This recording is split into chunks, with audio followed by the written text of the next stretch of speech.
Discuss about the constitutional amendments. Basically, we are going to discuss about the procedure of amendment. I'll tell you the key points that you have to know about the amendment procedure, and I'll also tell you about other important facts like what you should know about important constitutional amendments, where questions will be asked, and so on. So let's begin with constitutional amendment. As we all know, constitutional amendment comes under Article 368, Part 20 of the Constitution. Now, what does Article 368, Part 20 tell us? Article 368 basically tells us who has the power to amend the Constitution and how. The answer to who is Parliament. The answer to how is the procedure laid down under Article 368. And remember, Article 368 specifically says by using this procedure, Parliament can modify, repeal any provision in the Constitution, insert, modify, repeal any provision in the Constitution. Okay, so Article 368 basically gives this procedure. Now, I'll give you the procedure in the form of a flow chart, and I'll also explain the key points you should remember. A constitutional amendment bill, whenever you want to propose a change to the Constitution, you call it as a constitutional amendment bill. So, a constitutional amendment bill can be introduced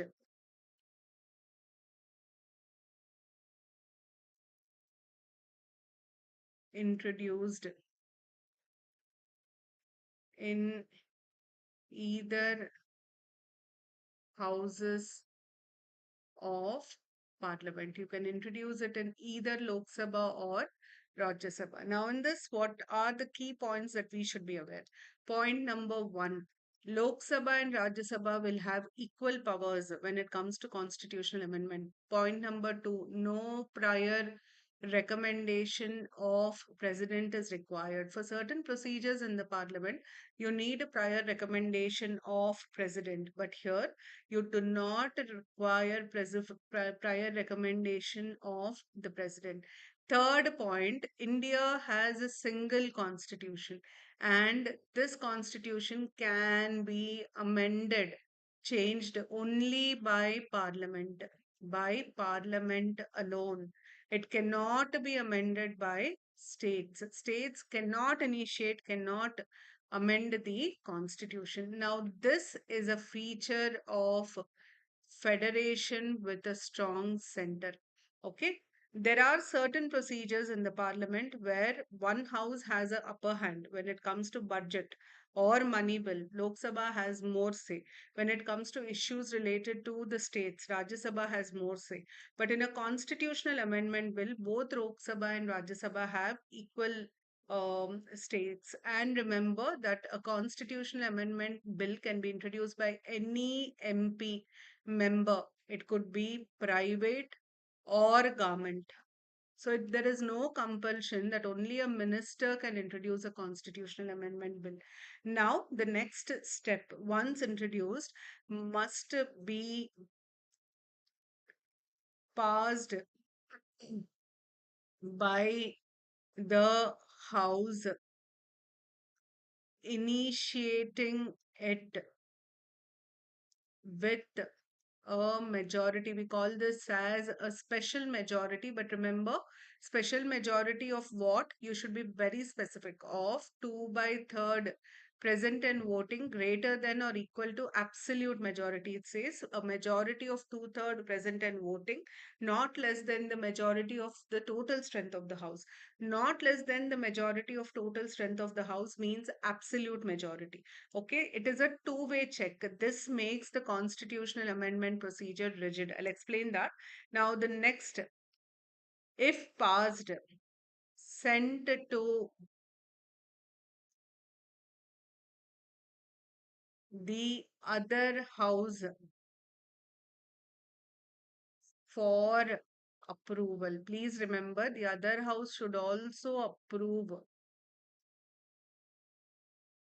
must approve with the same special majority of 2 by third present and voting greater than or equal to the total majority of the total strength of the house.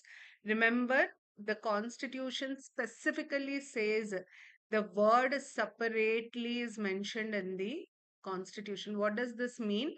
This simply means that in case of a deadlock, in case of a disagreement, a deadlock between the two houses, one house approves, the other house rejects, no joint sitting. So, what happens? The bill lapses. Imagine the first house has approved it, the second house has not approved it, the bill simply lapses. So, remember, no joint sitting. Constitution specifically says this. Now, we came till here. What happens after this? After this, what happens is if approved, the other house has also passed. Now you have to check the content, the subject matter of the amendment. What is the matter that is being amended? If the matter is related to federal aspects of the constitution. Now, how do I know that it is related to federal features of the constitution? Under Article 368, you have a list of provisions which are considered to be related to federal features. For example, the latest to be added is Article 279. What is 279A? 279A provides for GST Council. So, if you want to make any change with regard to the GST Council, it is related to the federal features, and whether it is related to non federal features. Now, what happens if it is related to federal features? If it is related to federal features, it is sent to the states for ratification. What does the word ratification means? Please remember, ratification means you either agree or disagree. Either agree or disagree. Okay, you cannot make a change. It is as simple as I am asking you. You like it? Say yes. You don't like it? Say no. But you cannot change it. You cannot alter it. Okay. Ratification is always done by simple majority. Okay. And remember, you need 50% of states to ratify, meaning 50% of the states to agree. If 50% of the states agree, then the procedure will become common. All this is eliminated if it is related to non-federal features. It is signed, certified by speaker. Any bill that goes to the president, it is certified by the Speaker of Lok Sabha. How will the president know it is a constitutional amendment bill? It has been properly approved by the parliament. Somebody has to take the responsibility to say, yes, it is done. And that responsibility is given to the speaker, certified by speaker, sent to president for assent. And remember, president is bound to give assent. President constitutionally bound. Constitution says you should sign. Bound to give assent. Okay, now the first point, I'll tell you the key points again here. Please remember, constitutionally bound to give assent has been inserted by 24th Constitutional Amendment Act 1971. Before this, the president had the freedom to choose whether he wanted to sign it or not. But now there is no such freedom. Okay, second point to be remembered. 50% of states ratify. This is less than a federation. Usually, an ideal federation like America says three-fourths states should ratify. So here it is 50%. Now, I'll give you the other important points. Please remember the procedure is considered rigid. Why? Because it needs a special majority. It is not a simple majority. Both houses should pass it with a special majority. It is rigid because it does not provide for a joint sitting. Okay. Remember, the entire procedure does not have no time limits imposed. There is no rule that the states should ratify in so much of time. The president should sign in so much of time. There is no such rule. We are only saying, President, you must sign. Now, we are not telling the president whether he or she should sign it in a day, in a week, in a month, in 6 months. There is no time limit whatsoever. So, this is the procedure given in the Constitution. Now, moving forward, since the topic today is constitutional amendment and important amendments, I'll not get into the doctrine of basic structure. I'm going to take a separate session on doctrine of basic structure because that is a very, very important topic. Many a times in your mains, especially, be it state PCS or UPSC, doctrine of basic structure is asked. So I'll take it up separately. Now let's look at why constitution is considered a blend of rigidity and flexibility.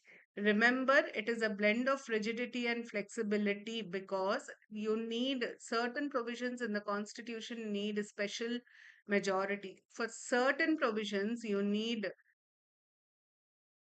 ratification, whereas certain provisions in the constitution can be amended by simple majority. How will I know whether a provision requires special majority or simple majority? Please remember, wherever it is written, this will be changed by law. The term bylaw is given, these two words are given. You should understand it is simple majority. Wherever you don't find the words bylaw, it means a special majority. Whatever is listed under Article 368 also requires a ratification along with special majority.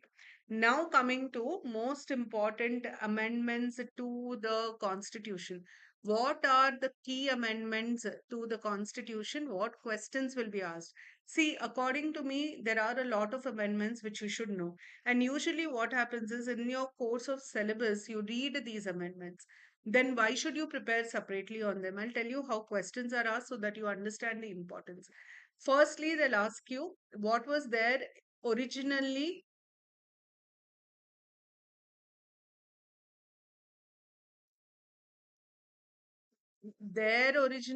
not there originally in the constitution. What do you mean by this? The meaning of this is on commencement. Which of the provisions were there in the constitution?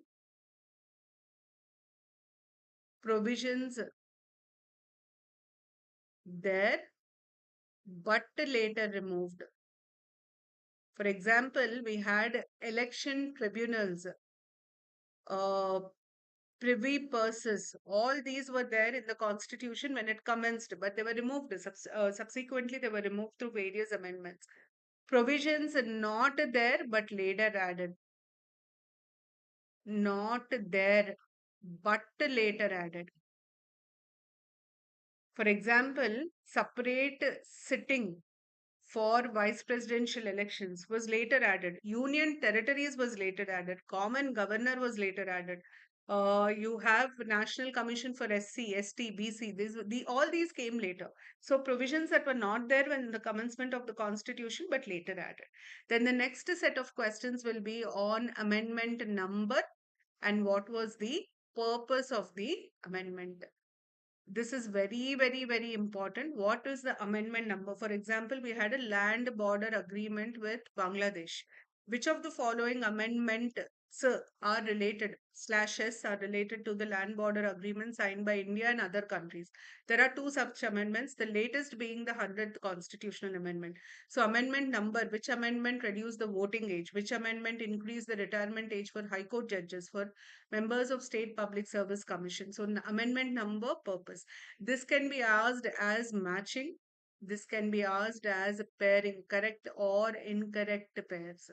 Okay, moving forward. The third important question that can be asked is chronology. What do you mean by chronology? Chronology of insertion into the constitution. They'll give you a set of provisions that were later inserted in the constitution. For example, you have tribunals, National Commission for SC, National Commission for BC. Okay, and let's take GST Council. They give you these four and they'll ask you to arrange them in the chronological order of their inclusion in the constitution. Inclusion or exclusion, insertion or exclusion into from the constitution. So this is very, very, very important.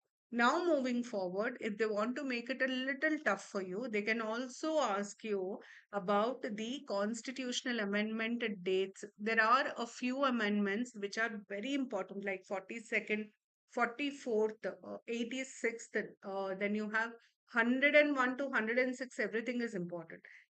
These amendments, the seventh constitutional amendment, for them, you need to know the date of implementation.